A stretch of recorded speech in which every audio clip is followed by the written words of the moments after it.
All right, continuing on there. We got cut off, but that might not come on the edit. Anyway, I have a question for my wife. So we're talking about obedience and disobedience. We're talking about temporal blessings and eternal blessings or spiritual blessings. I guess we could say like spiritual blessings versus earthly. Spiritual, we both brought up, like I brought up peace, you brought up joy, and we're not talking about happiness, like you're gonna get a high, exhilarated. We're talking about like abiding contentment and security in like a mindset. So spiritual assistance to how you think and maybe even how you feel about things, versus a bunch of like material blessing or God's orchestrating your life where everything goes right and on the earth in ways we might even need.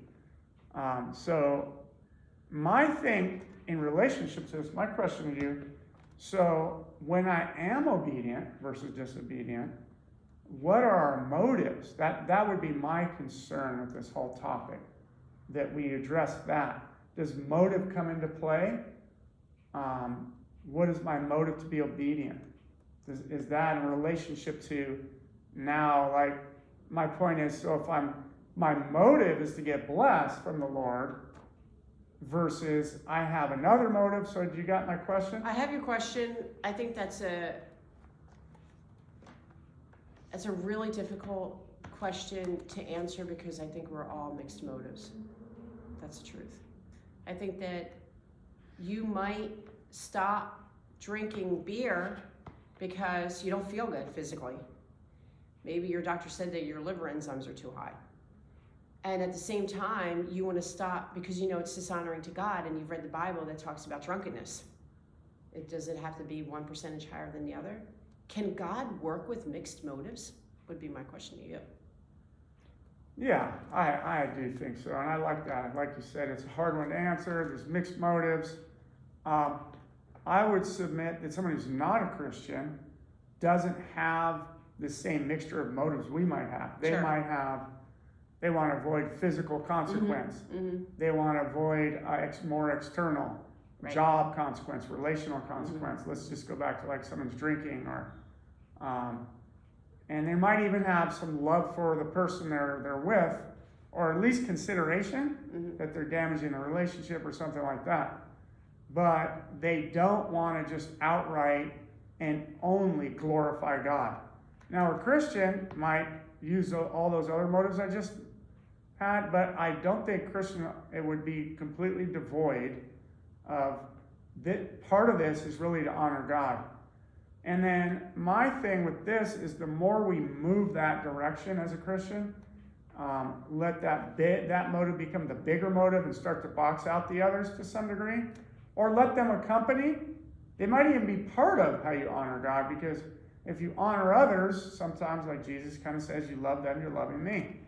But like we really want it, imagine if our only goal was to bring God glory and we could care less of what blessing is going to bring us, that it was all to bless Him alone.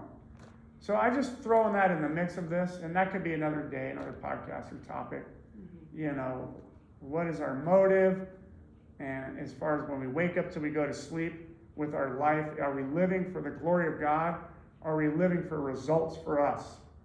And let's be honest, we can't live without some kind of benefit for us, whether Sure. it's food and water or some kind of love from Yeah. the people around us. Yeah. So I'm not saying we're devoid of that need as Of course. Christians, that we Of course. become these stoic or Buddhist No. people. It's just No. get rid of all your desires. Yeah. But it's an important point, I think, because the more I focus on what it brings, then, and I don't consider my motive is very relevant, then it can kind of make it tip too much emphasis on that. Well, and point. think about prosperity gospel. Isn't that the prosperity gospel? What's it going to give me? Mm-hmm. How am I going to benefit? So those people do, they tithe so that they get more money back. They're told that if you give this, then it'll come back tenfold, and they use Bible verses to substantiate all that. Or, they say, you know, if you follow Jesus, he's going to give you the wife and give you the job and give you the house and all of this. And it's really bad, you know, in Africa and places like that where there's so much poverty, they really exploit that by using the gospel to promote bad motive. And, you know, people, like you said, people want those things, right? Anyway. So then the prosperity gospel just exploits that and blows that out of proportion. I think we're mixed motives. I think that, you know, you can, and I think both can work. I think you can have both. Of course, we're moving toward glorifying God with our lives, regardless of the outcome. So let's say that you're a person who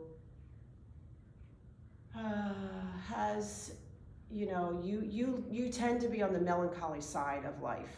You're more melancholic than you are the super happy, optimistic person.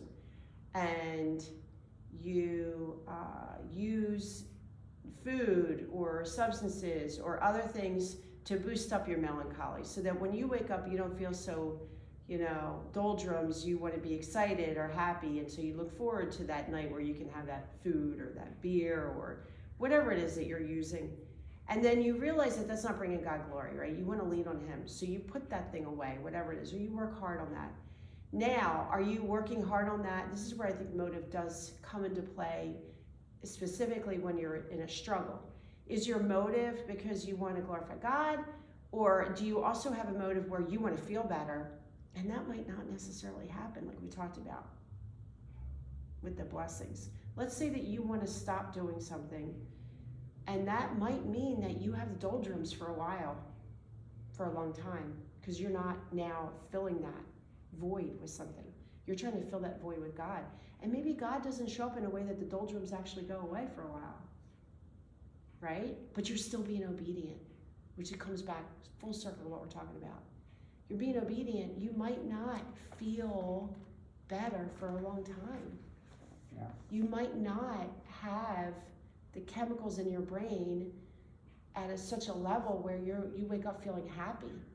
But your motive is to be obedient to him regardless of how you wake up and you feel, right? Because we're called to be obedient regardless of how we feel. So yeah, that actually kind of brings us full circle to, you do some things, it doesn't always work out for you the way you want, but you're still going to do that thing because you know it's honoring to God. So there are times where your motives might actually affect how you're struggling. If your motive is to feel better, mostly, and a small portion is to glorify God, and you don't feel better, then what do you do with that? Maybe that's another podcast. But that does happen. And that's why a lot of people return back to their old ways. So they don't feel better. Here I am being obedient. Nothing's changed. I don't see anything temporal happening. I'm not going to continue doing this. Anyway.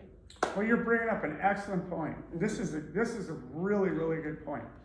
Because if my motive is to honor God, let's say we can go back to, it's good to use a substance. Let's do something we all have an issue with. Okay. 90% of us humans, I would imagine, we lean on food. Okay. We emotionally eat, right? And maybe sometimes it's okay to do a little, it's hard to differentiate. So I'm not picking on us as humans. We got to eat. God gave us taste buds. And there's some exhilaration that maybe you need.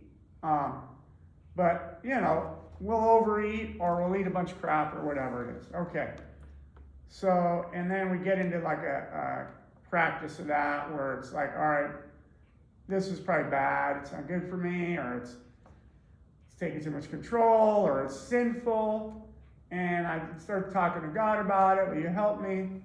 And I am now, because I'm getting a stomachache from it or something, or a headache, or I'm getting too heavy or sick or whatever, and I want to, and like I said, maybe it's mixed. I want to avoid some consequences, and I don't think that's bad. Mm-hmm. But part of me is going, okay, I do have a motive. Maybe it's 5% of me, not that it can put a number on it, it's 95% I want to avoid consequences. And I'm trying to stoke up that 5% to increase it, to honor God. Mm-hmm. Okay. So what I see with this is me trying to learn how to love God. Because he put me in this relationship with him, in this intimate relationship where I'm in a marriage with God. So I want to treat my spouse good because I actually care about him or her. So let me put this in a human terms. We're going to relate to it a little more because the love for God is tricky because he's not standing physically with us, okay? But when it comes to your spouse, and it's the same mind frame though, is why am I considering to honor my spouse? Let's say there's things your spouse requests of you, or it's obvious that it would go better for them, that are going to be painstaking for you, okay, to accomplish on a daily or a weekly, whatever it is. And you just kind of don't do them because they're too much for you. They cause challenge or suffering or whatever, not like high level suffering, but something that's difficult, maybe even a little bit physically, but mostly mentally. It's going to not jive with your schedule. It's not going to jive with what you want to do today. And I see marriages work well when you see both spouses, they care that much about the intimacy that they're gifted with each other. They care that much about the other person. So it's a love act. It's this. So love isn't easy. The world teaches love. Relationships go well when love just flows nice. All that romance, that beginning of the relationship has to stay, or this is just working out well.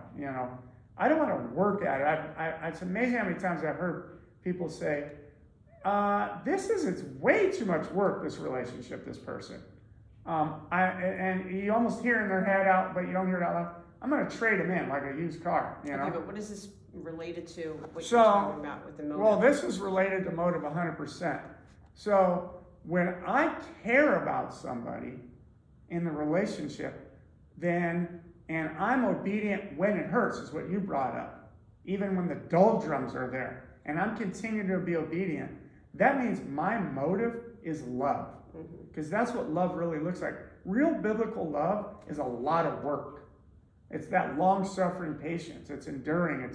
It's really stretching and sacrificing yourself. And the world comes in and teaches us, if it doesn't go good for you, then forget about it. You know what I mean? So now between me and God and me and another person, it's really good to look at it between, like as a Christian, if you're married, your priority should be, I should love God and I should love my spouse. Which means my motive should be for the good of God's glory and treat them like a spouse and particularly your spouse for their good. So when it comes to this obedience thing, the motive just comes in so much to me. And if you really, at the end of the day, is one way is trying to teach everybody we want to love God and each other. That's the goal in one way. That's what we believe Christ-like can be summed up, like it says in Scripture. If you love, it fulfills the whole law. And largely how we love God is we love each other. So whether or not it goes perfect for me and I'm stuck in the doldrums between me and God or in a relationship, there's a lot of like bland stuff from my lens. It's not as fun in the relationship, but I'm being obedient to God. I'm being a godly spouse during all that hardship and challenge and patience I have to pour on. Then that tells me that someone's stoking up that motive of love versus that selfishness. So I really believe the more we stoke up loving God and others, the more we can get through the doldrums and all those things that can inevitably happen with a lot of us in the hardship, because my motive isn't to get for all that to go good for me, because that's self-love, which we need some of that. And not that we can't ask God to replace the doldrums and beg him, please, and that your friend and your spouse or whoever can be like, please help that person out of that,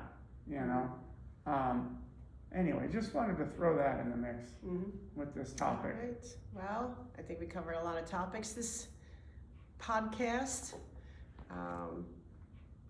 We'll catch you on the flip side. All right. Thanks for joining us.